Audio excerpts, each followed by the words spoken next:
안녕하세요. 저는 최근 이혼하고 돌싱이 된 남자입니다. 제가 이렇게 사연을 보내게 된 이유는 바로 저와 이혼한 여자 때문입니다. 그 사람을 아내라고 부르고 싶지 않을 정도로 제 결혼과 이혼은 너무나도 수치스러워요. 지금 생각해보면 무엇 때문에 아내를 그리 사랑했는지 모르겠을 정도로 콩깍지라는 게 무섭네요. 저는 사랑하는 사람과 행복한 가정을 이루고 싶었을 뿐이었는데 그게 너무 큰 바람이었나 봐요. 이 이야기를 정말 쪽팔려서 주변 사람들한테 털어놓을 수가 없어서 이렇게 익명으로 사연을 보내봅니다. 저는 1년 전에 의사인 아내와 결혼을 했었어요. 제가 아내를 데리고 처음 결혼 허락받으러 갔을 때 저희 부모님의 반대가 너무 심했었어요. 이 말을 들은 여러분들은 저희 부모님의 눈이 너무 높다고 의사 며느리면 좋아해야 하는 것 아니냐고 얼마나 더 대단한 며느리를 데리고 와야 허락을 해주나 싶으시죠? 저희 집은 사업하는 집안인데 규모가 꽤나 큰 편이에요. 저희가 사업을 하는 집안이다 보니 저희 부모님은 제가 같은 업계 사람이랑 결혼하길 바라셨죠. 아무래도 같은 사업가로서 서로의 일에 이해도 잘해줄 것이고 필요할 때 도움도 받을 수 있잖아요. 사업을 하면서 비슷한 사람끼리 서로 상보상조하는 것이 좋으니까요. 저는 그래도 아내 직업이 평범한 것도 아니고 의사니까 부모님께서 허락을 해주시지 않을까 했어요. 단호하게 반대를 하시니 저도 놀랐지만 아내도 만만치 않게 놀라했어요. 왜냐면 아내도 자신의 직업이 어디에 꼴리지 않을 직업이라는 걸 알았으니까요. 단칼에 안 된다고 하시니 아내 입장에선 당황스러울 수밖에 없죠. 결혼은 반대했지만 연애하는 건 자유고 아직 저희가 젊으니 그것까진 반대하지 않겠다고 하시더라고요. 그래서 저희는 헤어지지 않고 계속 연애를 해왔어요. 언젠가는 저희 부모님의 마음이 돌아서리라 굳게 믿고 있었거든요. 하지만 마음을 돌릴 기미가 보이지 않았고 아내와의 결혼 이야기를 꺼내려고 하면 부모님은 아무 말도 하지 못하게 저를 째려보셨어요. 저는 부모님의 기에 눌려서 결혼의 기억자도 못 꺼내고 입을 닫아야 했어요. 부모님은 연애는 연애고 결혼은 결혼이라며 선자리에 나가라고 하시는 거예요. 저는 이야기가 갑자기 왜 그리로 빠지냐고 했더니 슬슬 결혼할 나이 아니냐고 잔말 말고 부모님이 잡아놓은 선자리에 나가라고 하시더라고요. 이건 정말 아닌 것 같다고 선자리에 나가지 않겠다고 하고 집을 나왔어요. 저는 아내에게 비밀을 만들고 싶지 않아서 사실대로 이야기했어요. 아내는 제 말에 허공을 보며 골똘히 무언가를 생각하는 듯 하더니 이내 제 눈을 똑바로 쳐다보는 거예요. 오빠, 우리 그렇게 하자. 어머님, 아버님께서 계속 우리 결혼을 반대하시잖아. 그럼 우리도 두 분이 우리 결혼 반대 못하시게 만들어버리자. 어때? 우리 부모님이 반대 못하게 만들자고? 어떻게 하려고? 생각해놓은 방법 있어? 당연히 있지. 나한테 아주 좋은 생각이 있어. 우리 사고 치자. 사고 치자고. 모르겠다는 눈빛 보내지 마. 무슨 말인지 이해했잖아. 애기 가지자고. 뭐, 아기를 가지자고? 너 진지하게 생각한 거 맞아? 충동적으로 막 뱉는 말이 아니고? 아니, 무슨 결혼 허락 받겠다고 아기를 가져. 너 아기 가지면 일 쉬어야 돼. 그건 내가 알아서 할게. 그리고 나 충동적으로 막 뱉은 말 아니고 엄청 진지해. 내가 빈말하는 거 봤어? 아이 가지면 오빠네 부모님도 어쩌지 못할 거야. 안 그래? 아내는 저희 부모님한테 허락받으려면 그 방법밖에 없다면서 아이를 가지자고 하는 거예요. 이미 가진 아이를 어쩌겠냐면서 만약 지우라고 하면 자신이 원한 가지고 애 지우라고 했다고 소문내서 기업 이미지 망칠 수도 있다는 생각에 무조건 허락하신다고 장담하더라고요. 저는 아내의 말도 일리가 있다고 생각했고 당장 실행에 옮기기로 했어요. 그렇게 3개월 정도 지나고 아내가 정말 임신을 하게 된 거예요. 3주 차라고 초음파 사진을 내미는데 진짜 제가 아빠가 된 게 맞는지 믿기지가 않더라고요. 조그맣게 콩처럼 찍혀있는 게 제 아이라는 사실에 감회가 새로웠어요. 저는 당장 아내에게 결혼을 허락받으러 가자고 했어요. 일단 무작정 저희 집으로 오긴 했는데 막상 문을 열려고 하니 긴장되더라고요. 떨리는 손을 손잡이에 올려놓은 상태로 몇 번이나 심호흡을 했어요.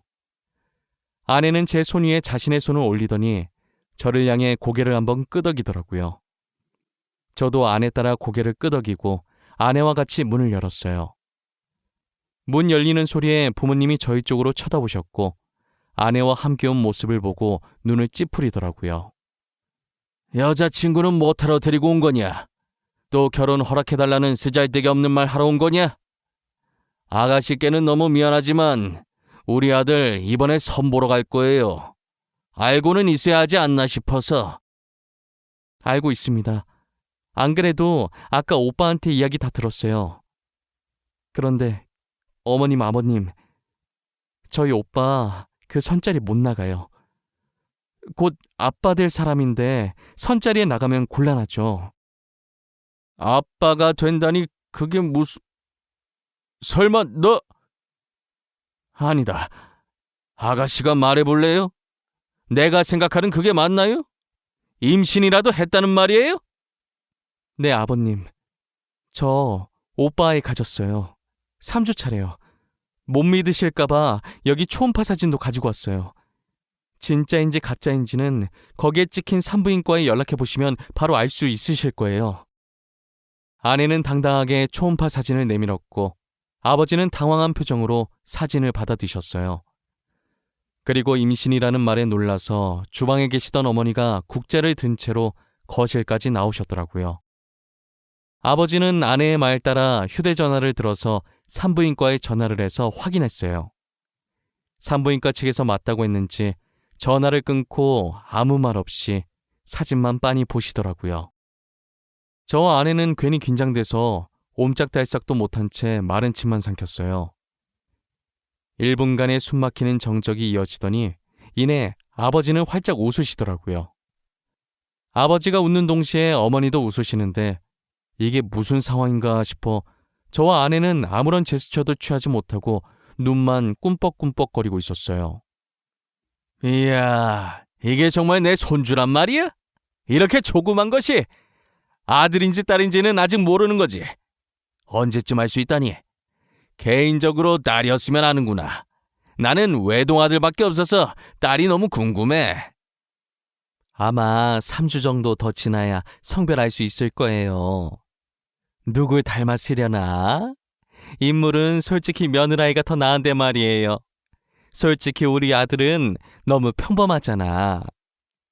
그 반응들은 뭐예요?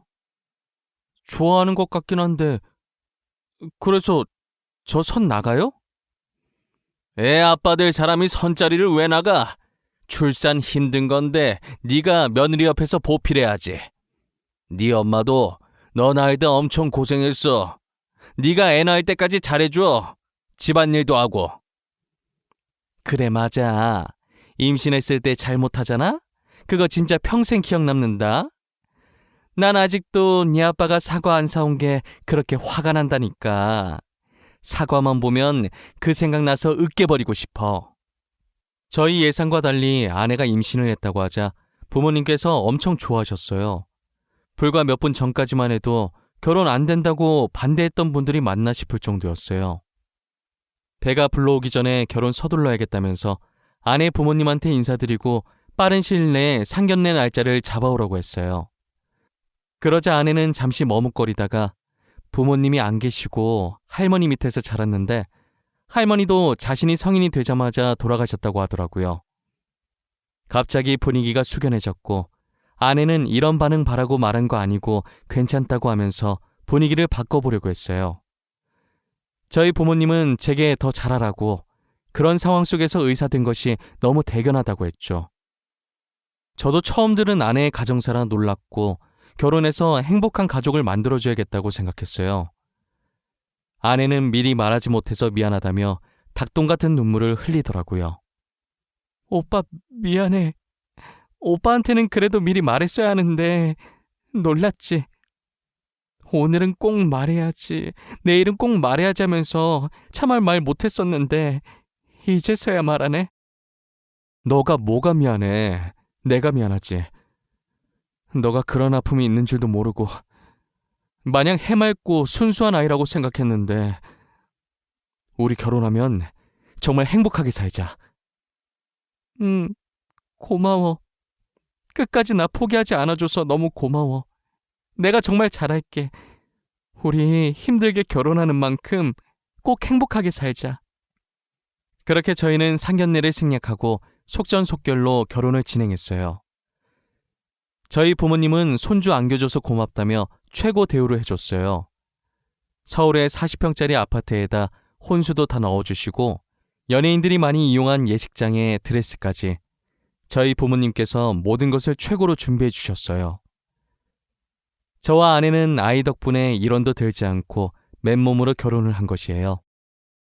아내는 보잘것없는 자신이 감히 이런 것들을 누려도 되냐며 눈치를 봤지만 저는 충분히 누려도 된다고 눈치 보지 말고 누릴 수 있을 때 마음껏 누리라고 했어요. 제 말에도 눈치를 보다가 아내 친구들이 부럽다면서 말 거니까 조금씩 어깨를 피기 시작하더라고요. 저희는 많은 사람들의 부러움 속에서 성공리 결혼을 마쳤어요. 신혼여행은 외국으로 가고 싶었는데 시국이 시국이니만큼 외국으로 가진 못했고 우리나라에도 외국 느낌 나는 곳이 있다고 하길래 거기서 신혼여행을 즐겼어요. 신혼여행을 마치고 신혼집으로 가보니 엄청 이쁘게 꾸며져 있더라고요. 안방도 되게 깔끔하고 옷장에는 새 옷들로 가득 차 있었고 아이방도 알록달록 예쁘게 꾸며져 있었는데 남자인지 여자인지 몰라서 그런지 옷장에 아이 옷은 아직 하나도 없더라고요. 아내는 예쁘게 꾸며진 집을 보고 좋아서 어쩔 줄 몰라 했어요. 특히나 옷장에 걸려있는 옷들과 옆에 진열되어 있는 가방을 보고 정신을 못 차렸죠. 신혼여행 마치고 원래 살던 집에서 옷을 가지고 오려고 했는데 안 그래도 되겠다면서 어머니랑 자기랑 취향이 잘 맞는다며 너무 좋아했어요. 어머님, 여기 옷장에 있는 거 다 어머니가 골라주신 거예요? 다 너무 예쁘고 좋아요. 제가 이런 걸 받아도 되는지 모르겠어요. 되게 비싼 것 같은데. 이제 우리 집 사람 됐는데 좋은 옷만 입고 좋은 가방만 들고 다녀야지. 안 그래? 슬픈 현실이긴 하지만 사람들이 다 겉모습만으로 판단하잖니. 그러니 너도 이제 꾸미고 다녀. 감사합니다, 어머님. 다 달아 없어질 때까지 열심히 입고 열심히 들고 다닐게요. 아무것도 없는 저를 며느리로 받아주셔서 정말 감사합니다. 저희 잘 살게요, 어머님.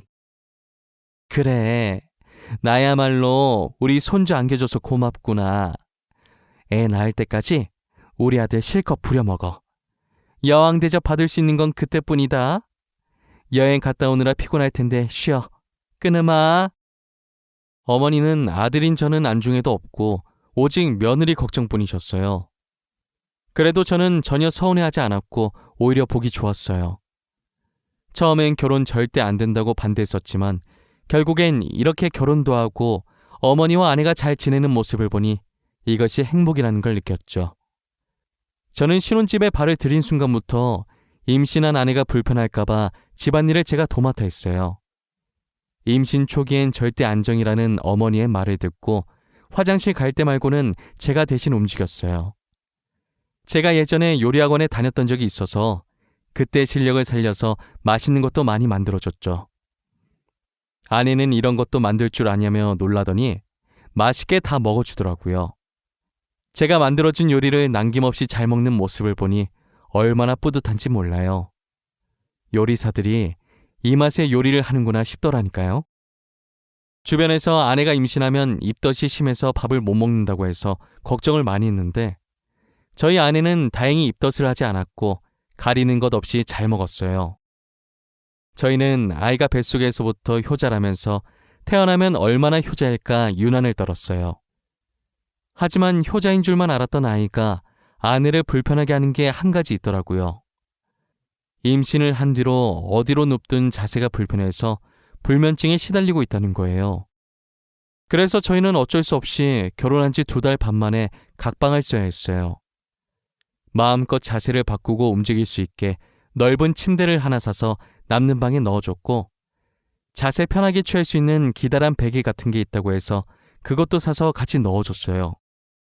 아내는 그 베개가 효과 만점인 것 같다고 간만에 편하게 잤다고 좋아하더라고요. 그렇게 아이를 낳을 때까지만 각방 생활을 하기로 했어요. 이제 아내가 임신한 지 4개월이 접어들었는데 생각보다 아내 배가 안 튀어나오더라고요. 제가 임신을 해본 적이 없으니까 어느 정도 돼야 배가 튀어나오는지 정확히 몰랐어요. 단순히 호기심에 아내한테 물어봤는데 아내가 살짝 당황해 하더라고요. 여보, 이번 주면 우리 아기 4개월째 되는 거 아닌가? 근데 당신 배는 그대로인 것 같네? 내가 임신을 안 해봤으니까 잘 모르지만 4개월째 되면 배가 튀어나오지 않아? 아, 튀어나오지. 근데 그건 애기 크는 속도에 따라 달라. 우리 애가 다른 애에 비해 체구가 작나 보다. 앞으로 다른 애들처럼 크게 잘 먹어줘야겠어. 그래? 근데 당신 최근에 되게 잘 먹었잖아. 아, 영양소 고루고루 잘 먹여야 하나? 우리가 너무 고기만 먹긴 했어. 야채도 좀 먹어야겠다. 임산부한테 좋은 음식 좀 알아볼게. 진짜 매번 고마워. 나 정말 남편 하나는 기가 막히게 잘 뒀다니까? 당신 같은 사람을 어디서 만나. 항상 고마워. 아니야, 나야 고맙지. 너 덕분에 내가 사람 됐잖아. 우리 앞으로도 지금처럼 행복하게 살자. 저는 아내가 당황해하긴 했지만 아무래도 아내가 의사이기 때문에 의심 없이 아내의 말을 믿었어요. 그 뒤로 임산부에게 좋다는 음식만 골라서 아내에게 해다 바쳤고 아내는 아기를 위해 열심히 먹었어요. 다행히 아이에게 아무 문제가 없는지 아내의 배가 조금씩 불러오기 시작하더라고요. 아내는 자신의 병원에 산부인과도 있어서 근무하면서 홀로 검진을 다녔고 저는 이쯤 되니 아이의 성별이 궁금해지더라고요. 하지만 낳았을 때 아는 게 더 감회가 새로울 것 같아서 성별을 물어보지 않았어요. 아내는 몸이 무거워질수록 점점 화가 많아졌고 저는 아내가 화내면 아이에게 좋지 않으니 친구들 만나서 스트레스라도 풀라고 카드를 쥐어줬어요. 앞으로 계속 제 카드를 들고 있다가 필요한 것들 사고 먹고 싶은 것도 사 먹으라고 했죠. 아내는 카드를 보고 두 눈을 반짝이더니 진짜 다 사도 되냐고 갑자기 애교를 부리더라고요. 저는 그 애교에 넘어가서 사고 싶은 거 다 사라는 말을 내질러 버렸어요. 아내는 정말 사고 싶은 것들 다 사기 시작했고 집에 비슷한 가방이 여러 개나 있는데도 자신의 성에 차지 않는지 계속 사들였어요. 저는 그만 사라고 하려다가 한 입으로 두 말하는 쪼잔한 남자 될 것 같고 임신할 때 잘해야 된다고 안 그러면 두고두고 기억에 남는다는 어머니의 말이 생각나서 그냥 두고 볼 수밖에 없었어요. 그러다 아내가 대뜸 친구와 태교 여행에 가고 싶다고 하더라고요. 자기 친구들도 아이 가졌을 때 태교 여행 갔다고 하면서요. 자기야, 나 친구들이랑 태교 여행 갔다 오면 안 돼? 내 친구들도 아이 가졌을 때 친구들끼리 태교 여행 갔다고 하더라고. 그래? 근데 나랑 가면 되잖아. 꼭 친구들이랑 가야 돼? 자기, 나 서운하려고 그래? 아니, 나 결혼하고 나서 친구들이랑 여행 한 번도 못 가봤단 말이야. 이때까지 자기랑 많이 놀았잖아. 이번엔 자기가 양보해주면 안 돼? 알겠어. 아쉽지만 내가 양보해야겠네. 친구들이랑 재밌게 놀다 와. 어디로 얼마나 놀고 올 건데? 오래 있다 올 거야? 이렇게 무거운 몸으로 어떻게 오래 있다 와. 그냥 짧게 2박 3일 갔다 올 거야. 요즘 경주가 그렇게 핫하대. 그래서 경주 갔다 오게. 그래, 조심히 갔다 와. 언제나 몸 조심하고, 알겠지? 카드는 전에 내가 준 거 있지? 그거 가지고 가서 재밌게 놀다 와. 그렇게 아내는 친구들과 경주로 2박 3일 여행을 떠났고 저는 간만에 휴식을 취했어요. 친구들한테 아내 여행 갔다고 이야기하니 혼자 있을 때 술 한잔 하자고 부르더라고요. 저도 곰곰이 생각해보니 아내 챙기느라 친구를 한 번도 못 만났던 것 같아요. 간만에 친구들 만나 에너지 충전 좀 하자 싶어 편한 옷을 찾고 있었어요. 근데 제가 입으려고 했던 후드티가 안방 옷장에 안 보이는 거예요. 며칠 전에 아내가 제 후드티를 입었던 게 생각나서 혹시나 거기에 있나 보려고 아내 방에 들어가서 옷장을 확인했어요. 옷장을 하나씩 확인하는데 걸려있는 옷 사이에 이상한 게 하나 있더라고요. 손으로 잡으니 묵직한 게 한 손으로 빼내기가 쉽지 않더라고요. 끙끙거리면서 빼보니 이상한 물건의 정체는 TV 속에서 많이 보던 임산부 체험복이었어요. 저는 도대체 이게 왜 아내 방에 있지 하면서 별 생각 없이 옆에 세워두고 후드티를 마저 찾다가 갑자기 쎄한 느낌이 들었는데 설마 하고 넘겼어요. 그 당시엔 제가 드라마를 너무 많이 봐서 쓸데없는 생각하고 있는 거라고 믿었어요. 저는 그게 왜 있는지 너무 궁금해서 아내가 돌아오는 날엔 평일이라 제가 퇴근하고 저보다 먼저 집에 와서 짐을 풀고 있는 아내에게 물어봤어요. 아내는 아무렇지 않게 자기 환자가 주문한 거라고 하더라고요. 내가 당신 여행 가 있는 동안에 후드티 찾는다고 잠시 당신 옷장 봤었거든. 근데 TV에서나 보던 임산부 체험복이 있더라고. 그거 뭐야? 왜 당신 방에 그게 있어? 아, 그거? 안 그래도 그거 내일 병원에 가지고 가야 돼. 환자가 주문한 거거든. 아내 임신 준비하는데 그 전에 자기가 아내 고통 먼저 느껴보고 싶다나? 그래서 내가 주문해줬어. 그런 거였어? 특이한 환자분이네. 하긴 먼저 고통 느껴보는 것도 좋긴 하겠다. 얼마나 힘든지 알아야 아내한테 더 잘할 거 아니야. 좋은 남편이시네. 하참, 당신한테도 저거 주문해서 입혀볼 걸 그랬나? 그럼 내가 지금 얼마나 힘든지 알 텐데. 난 괜찮아. 나는 입어보지 않아도 충분히 알았어. 그때 들어보니까 되게 무겁더라고. 나는 정말 괜찮은 것 같아. 당신 아직 저녁 안 먹었지? 내가 저녁 차려줄게. 아내는 호기심 가득한 표정으로 제게 임산부 체험복을 따로 주문해서 입어보길 권했고 저는 정말 입으라고 할까봐 말을 돌려버렸어요. 아내는 밥 먹으면서도 괜히 임산부 체험복 얘기를 하면서 난처해하는 제 표정을 보고 즐기더라고요. 저는 모양 빠지게 안 입겠다고 한 게 뒤늦게 민망해서 멋쩍은 듯 머리를 긁었어요. 그러다 한날은 제가 지방 출장이 잡혀 있었는데 갑자기 취소가 된 거예요. 당시 제가 피로감도 많이 쌓이고 몸이 좋지 않은 느낌이라 가기 싫었는데 잘 됐다 싶었어요. 저는 컨디션도 안 좋고 빨리 쉬고 싶은 마음에 아내에게 연락도 안 하고 곧장 집으로 갔어요. 운전도 못할 것 같아서 차를 회사에 두고 대중교통 이용해서 집에 갔죠. 집으로 들어가니 아내의 목소리가 현관까지 들리더라고요. 거실에 가니 안 보이고 소리 들리는 쪽으로 발걸음을 옮겼어요. 아내는 제가 들어오는 소리도 못 들었는지 방에서 열심히 누군가와 신나게 통화하고 있더라고요. 천천히 걸어서 문 앞에 다다랐을 때 문틈 사이로 들려오는 아내의 목소리를 듣고 멈춰섰어요. 근데 너 이제 어떡할 거냐? 대충 유산했다고 하지 왜 이렇게 질질 끌었어? 아이 어디서 구하려고 그래? 나 사사나 나왔다고는 말 못해준다. 미리 말했어. 야, 친구 좋다는 게 뭐냐? 이번에도 나 좀 도와줘. 나 너가 도와준 덕분에 결혼한 거잖아. 나 그때 진짜 아버님이 전화할 줄은 꿈에도 몰랐다? 얼마나 간 쫄리던지. 너 저번에 임산부 체험복 들킬 뻔했다며. 진짜 웃겨. 야, 잠깐만. 너네 남편 출장 갔다고 했지? 남편 출장 가 있는 동안에 유산했다고 하면 안 돼? 애 심장 안 뛰어서 수술했다고 하면 되잖아. 너 진짜 머리 좋다. 어떻게 그런 생각을 해내지? 애 심장 안 뛰는데 자기네들이 어쩔 거야. 그치? 나는 그냥 이 집 며느리로 있기만 하면 돼.